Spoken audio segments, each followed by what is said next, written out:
दोस्तों, चेक एक financial instrument है। इसे साधारण कागज समझने की भूल ना करें।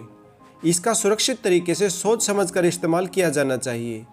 किसी कारणवश या गलती से आपका चेक किसी गलत इंसान के हाथों में चला गया है, या फिर आपने किसी को चेक दिया और बाद में आपको यह रियलाइज़ हुआ कि चेक तो देना ही नहीं बनता था, या फिर किसी मिसअंडरस्टैंडिंग के कारण ज़्यादा अमाउंट का चेक दे दिया है और चेक वापस मांगने पर भी वह इंसान चेक वापस ना करे, तो इन हालातों में आपको चेक इन कैश होने से पहले क्या कदम उठाना चाहिए। दोस्तों, अगर इन हालातों में भी आप यह सोचकर सुस्त बैठ जाते हैं कि जब वक्त आएगा तब देखा जाएगा, एक कागज़ का टुकड़ा ही तो है, क्या फ़र्क पड़ता है, या फिर अकाउंट में पेमेंट स्टॉप करवाकर निश्चिंत हो जाते हो कि पेमेंट स्टॉप करवा दी है, अब पैसा भी सेफ़ है और मैं भी सेफ़ हूँ। अब अगर चेक बाउंस भी हो जाता है तो मेरा डिफेंस ये रहेगा कि मैंने तो पेमेंट स्टॉप करवाई थी, फंड तो मेरे अकाउंट में पूरा था। क्योंकि अक्सर लोग समझते हैं कि चेक बाउंस का केस सिर्फ फंड इनसफिशिएंट होने पर ही किया जाता है। यहीं पर आप गलती कर बैठते हो। आपने डिफेंस की तैयारी तो की, लेकिन आधी अधूरी। अक्सर लोग ये गलती करते हैं और अपना लॉस करवा बैठते हैं। यहाँ पर मैं स्पष्ट कर दूं कि चेक बाउंस होने के काफ़ी सारे रीज़न हो सकते हैं, जो सभी सेक्शन 138 नेगोशिएबल इंस्ट्रूमेंट एक्ट के अंतर्गत आते हैं। नमस्कार, मैं एडवोकेट नरेंद्र आपका स्वागत करता हूं आपके अपने चैनल लीगल बोल में। आज हम बात करेंगे कि आरोपी को चेक बाउंस होने से पहले किन बातों का ध्यान रखना है और अपने डिफेंस की तैयारी कैसे करनी है।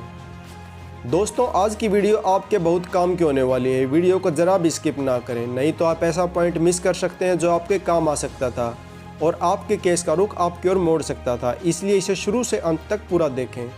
अगर आप इस चैनल पर नए हैं तो चैनल को सब्सक्राइब कर लें, साथ में नोटिफिकेशन बेल का बटन ज़रूर प्रेस करें ताकि मेरी आने वाली वीडियो की जानकारी आपको समय पर मिलती रहे। तो चलिए शुरू करते हैं। चेक बाउंस केस में आरोपी को अपना डिफेंस शुरुआत से ही तैयार करना चाहिए।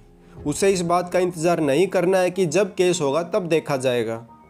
अब क्वेश्चन ये है कि डिफेंस तैयार करने की वो शुरुआत कहाँ से मानी जाए। दोस्तों, जैसे ही आपकी नॉलेज में यह बात आती है कि आपका चेक गलत हाथों में जा चुका है, या फिर आपने किसी को चेक सिक्योरिटी पर्पज से इशू किया था और वह इंसान उस चेक को बैंक में एनकैश करवाने की धमकी देता है, तो आपको वहीं से डिफेंसिव मोड में रहकर चलना है। अगर आप ऐसी कंडीशन में भी सुस्त रहते हैं, कोई स्टेप नहीं लेते, तो इसका फ़ायदा कंप्लेनेंट को मिलता है। अब आपको सबसे पहले तो उस व्यक्ति से चेक को वापस करने की डिमांड करनी है, साथ साथ आपको अकाउंट से पेमेंट स्टॉप करवानी है। इसके बाद अगर वह चेक वापस नहीं लौटाता है तो आपको नज़दीकी पुलिस स्टेशन में उस व्यक्ति के अगेंस्ट एक कंप्लेंट दर्ज करवानी है। अगर आपके कुछ और भी चेक मिसप्लेस हैं तो उनकी भी मिसप्लेस हो जाने की एफआईआर दर्ज करवानी है। अब मान लेते हैं वह चेक बैंक में इनकैशमेंट के लिए जाकर बाउंस हो जाता है और वह व्यक्ति आपको लीगल नोटिस भेजता है, तो आपको अपना डिफेंस वहीं से लेकर चलना है। यह वेट नहीं करनी है कि कोर्ट केस होने पर ही हम अपना डिफेंस डिस्क्लोज करेंगे। आपको नोटिस का रिप्लाई ज़रूर देना है और उस रिप्लाई में वो सभी डिफेंसिव फैक्ट डिस्क्लोज करने हैं जो आगे चलकर कोर्ट केस हो जाने पर हमारे काम आएंगे। रिप्लाई आपको अपने वकील से मिलकर तैयार करवाना है, खुद से तैयार नहीं करना है। अगर आपका ज़्यादातर फाइनेंशियल वर्क चेक पर आधारित है तो सबसे पहली जिम्मेवारी तो आपकी यही बनती है कि आप अपनी चेकबुक को संभाल कर सुरक्षित स्थान पर रखें। दूसरा, किसी भी चेक पर पहले से ही सिग्नेचर करके नहीं रखना चाहिए। यह गलती आपको भारी पड़ सकती है। जब भी चेक इशू करने की ज़रूरत पड़े तो खुद से फिलअप करना है।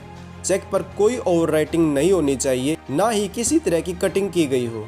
चेक पर date, amount, account number, signature और चेक जिसके नाम जारी किया गया है, सब कुछ प्रॉपर तरीके से साफ साफ लिखा जाना चाहिए। चेक जारी करने के बाद चेक रिकॉर्ड को मेंटेन करके रखना इम्पोर्टेंट है, जिससे यह पता चल सके कि कितने चेक कब, किसे, क्यों और कितने अमाउंट के जारी किए जा चुके हैं। चेक फिलअप करते समय यह भी ध्यान रखा जाना चाहिए कि वर्ड्स के बीच ज़्यादा स्पेस ना रहने पाए। Prevention is the better than cure. इलाज से बेहतर रोकथाम है और रोकथाम तभी संभव है जब आपको उस विषय की नॉलेज हो। यहाँ नॉलेज से मेरा मतलब सफिशिएंट नॉलेज से है, ना कि आधे अधूरे ज्ञान से, क्योंकि आधा अधूरा ज्ञान अज्ञानी होने से भी ज़्यादा पॉइजनस होता है। इनकम्प्लीट नॉलेज आपको ऐसे चक्रों में फंसा सकती है जिसके अंदर जाना तो आसान है लेकिन बाहर आना मुश्किल है। इसलिए जिस विषय का ज्ञान लेना चाहते हो, कंप्लीट नॉलेज लो।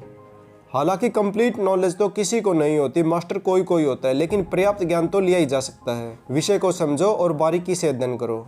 हमारा कानून भी एक ऐसा ही चक्रव्यूह है, इसलिए जहाँ भी आपको यह लगे कि आपको कोर्ट कचहरी के दर्शन करने पड़ सकते हैं तो आपको किसी अनुभवी वकील से सलाह जरूर लेनी चाहिए। आधा अधूरा ज्ञान लेकर स्वयं से कोई कदम उठाने की गलती ना करें।